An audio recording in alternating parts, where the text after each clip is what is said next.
everyone, and welcome to the Games I Love. Now, King of Tokyo is a very well-known game in the board game community now, and it's definitely a very good gateway game, where you take on the role of a giant monster like King Kong or Godzilla. Obviously, they're not called that because of copyright reasons, but you essentially roll dice, battle it out in Tokyo, try and defeat all the other monsters in the arena, and eventually become the King of Tokyo.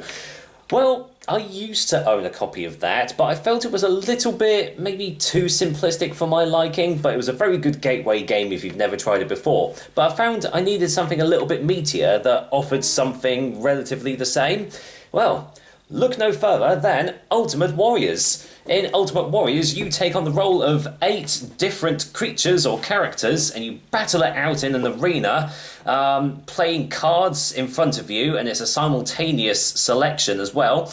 And you try and just essentially beat the snot out of other characters and eventually become the ultimate warrior, as it were.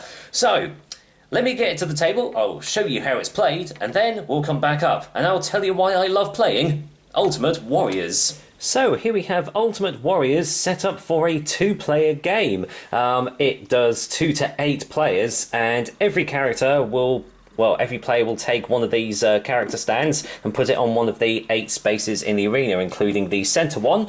They'll take the corresponding characters' cards, their health, their magic token, the magic charm, and if they've got any extra tokens, they will also take them as well. The dice pool is put to one side in easy access for all the players. The turn marker is laid out, and the turn marker is set towards the first turn. And with that, everyone is ready to begin, basically. So, let's take a closer look at these cards. Every character starts out with one of these starting character reference sheets, and as you can see, it has the character's health, their starting defense, and their weight in the bottom right-hand corner, and obviously who they are. This will be in front of every player on the beginning of the turn, but every other card will be in the player's hands. And as you can see, you've got a hand of 8 cards that you can use in the game, but there's only 7 turns, so one of these cards you won't use in the particular game. Now, you can see that they've all got different values on them. For example, the defense value changes card to card. So, for example, Baobab here has 3 defense on some of them, but on others he has 4. As I said, it's a simultaneous selection game, so everyone will pick one card at the same time and then will play it based on the initiative in the top left-hand corner, because you can see they're all numbered from 1 till 8. 8 is the highest, 1's the lowest. If anyone plays an 8 initiative, they get to go first. If there is a tie, so if 2 players or more play an 8 initiative, then it's the lightest weighted character that will go first. So Baobab is a 13, so he's likely to go last on the initiative, all the way down to 1. So if someone plays a 1 initiative, then they're most likely going to go last.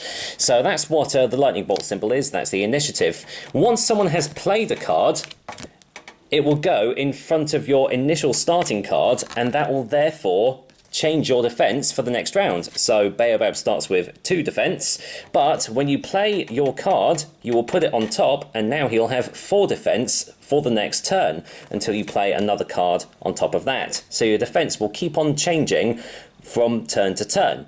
Now, the other 2 symbols on these cards are the swords and the crossbow, and the boots. So boots is essentially movement, so you have to move that number of spaces on the card that you played. So for this one you don't move any at all.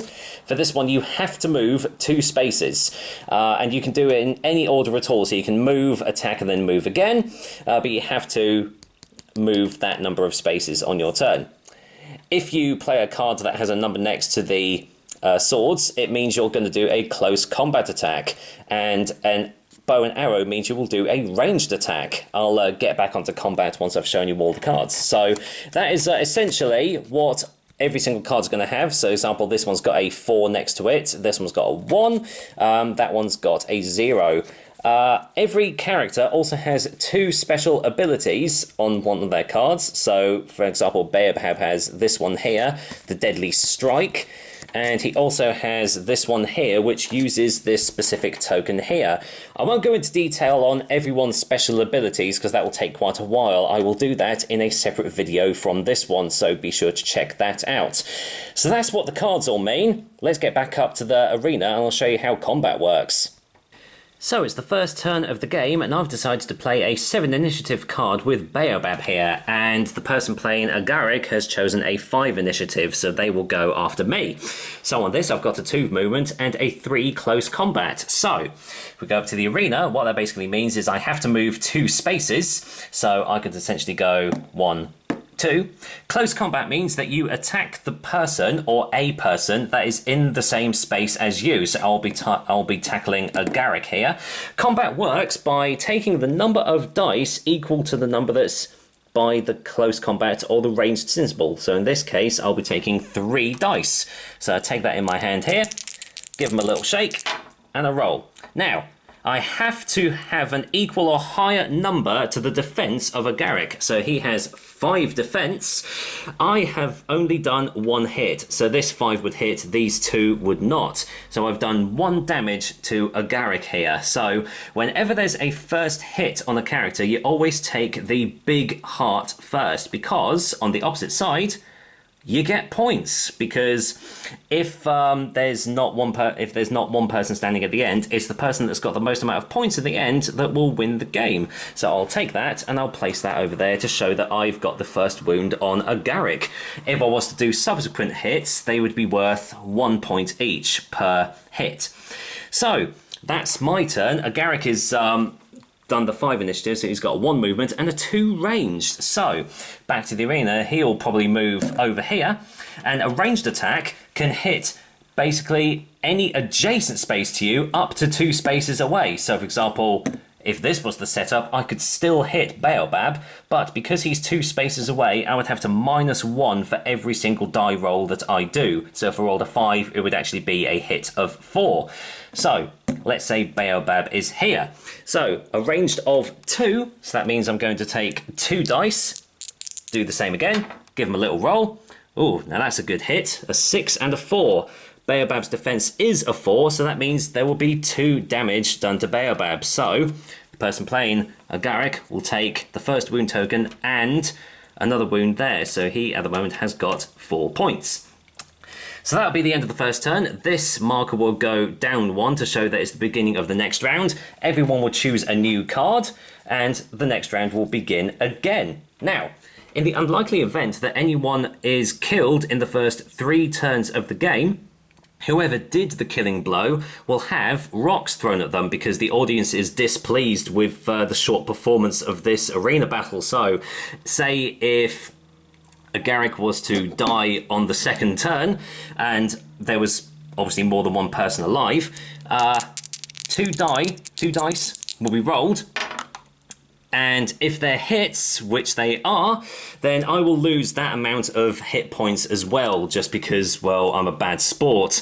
So you don't want to kill players too quickly in this game. You know, the audience want a good fight.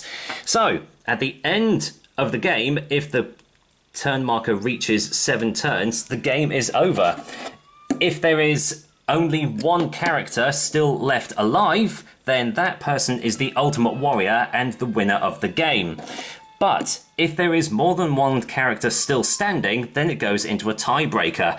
A tiebreaker is based on the number of points that that player has earned, but if there was a tie, it would be down to whoever killed the most characters. So when you kill a character, you take that character's standee and put it in front of you as sort of like a trophy. So if there is still a tie for the number of characters that have been killed by the players, then it's the smallest character or the lightest character that will win the game. So if there was an ultimate tiebreaker for this, Agaric would definitely win, because his weight is only a 5 and Baobab's is a 13. That is the general gist of Ultimate Warriors. So let's go back up top and I'll tell you why I love playing this game. So there we have it. That is the basic rules of how you play Ultimate Warriors. One thing that I did forget to mention is that everyone does have a little lucky charm token on them. What this does is a one-time ability where if you use it, you can either get an opponent to re-roll 3 of their dice on their turn, and you have to basically take whatever's given to them on that roll, or you can flip over one of the die that was rolled to the opposite side. So if someone rolled a 6, you could flip it over to a 1. But bear in mind, it's a one-time use ability, so you have to use it wisely. Now, yes, Ultimate Warriors, I must say, I definitely prefer playing this to King of Tokyo. There's just that little bit more going on about it, rather than just chucking dice Yahtzee style and just taking whatever comes. Because I always found with King of Tokyo that there's all these action cards that you can buy and use, but invariably by that time the game's almost over anyway, so you know they're sort of null and void. But I don't know, this one just has a little bit more going for it. First thing that I have to say is the component quality is fantastic. There's a few games that do this, but I love the fact that the actual game box is also the game board. You put these cardboard barriers and walls on the side of it, and it builds the arena, and it just looks really cool when you actually get it set up, especially with the character standees as well, because this is really good quality as well. The cardboard is lovely and thick. You have 2 stands for the bigger characters, and the little attention to detail here is that the reverse of them is the actual backs of them. It's not just a copy of the front of them. I mean, that attention to detail is superb. They didn't have to do that, but it just adds to the theme and the the overall general aesthetics of it, which is just fantastic. The cards themselves are lovely and big. They're nice, good quality. You know, they're not going to rip anytime soon. The symbology is easy enough to understand once you get your head around it. The initiative is, easy to figure out. Everything is basically there on the cards. It's all great. The game itself is fast-paced. I mean, games barely last longer than half an hour, and that's with like the full complement of eight players as well, which I have played with, and it is fast, it's frenetic, it's just frantic. Because everyone picks their cards at the same time, and you don't know what the other players are going to pick, so there's sort of like a little bit of strategy. But when there's loads of players on the arena, it doesn't really matter what the players choose, because there's going to be someone that you're going to be able to hit on your turn. When the characters start dropping off, though, that is when a little minor gripe does sort of come into this, in that, well, there is a fair bit of luck with this game. Not only with the card picks that you choose, because you could choose a card that has movement and close combat on it, but if you move to a space that doesn't have anyone in it, you don't attack that round. So there you go, you've essentially just wasted a turn. But again, that's just all down to random luck. It's the same with the dice rolls as well. With the combat being a dice roll, there is obviously going to be some bit of luck with it. You can sort of mitigate that with the lucky charms, in that, you can force an opponent to re-roll or flip a die over to its opposite side, but then you have to basically take what's given to you, and sometimes you can be really unlucky and not hit anyone at all, or you can just bulldoze them right off, especially if it's a lower health character. You can just sort of bulldoze them right out, and that's them out of the game. They sort of try and mitigate this by having the smaller characters have more defense on their cards, but again, it's all down to random luck. So if that's not for you, then maybe this might not be the game for you, but personally, I do really, really enjoy this. Every time that I've got this out, it doesn't matter what character I've played with, because I've played with all of them, and I do enjoy playing as all the characters. They have their own unique traits and abilities, which gives it a little bit more flavour and allows for a lot more replayability as well. Not only that, but you can also play in teams as well, so if you are even playing as a 2-player game, you can take 2 characters under your wing and have a 2v2 battle, which is, again, a great addition. It's not just a 1v1, you can have like a free-for-all or a team-based game, which is fantastic. There's obvious ways that they could make expansions for this, but this game came out quite a long time ago, so I don't think we're going to be getting any more characters anytime soon. It's a bit of a shame because there is room for that, but what there is a pretty well balanced game. Even if you pick the largest character against the smallest character, there's never any like foregone conclusion as to who's actually going to win the game. So it normally comes down to the final couple of turns as to who's actually going to come out on top, which is great. Even if there is player elimination at the middle of the game is quick enough as it is. So even if someone is eliminated fairly early on, you're not going to have too much downtime before the game's over, and you can essentially have another game of it. So look out for this. I do believe it is still relatively inexpensive to buy as well, and I definitely think it is worth a purchase and a place on your board gaming shelf. So that is another Games I Love. I hope you enjoyed watching this, and thank you for tuning in. And I'll be back some other time with another game that I very much love playing. Until then, take care for now.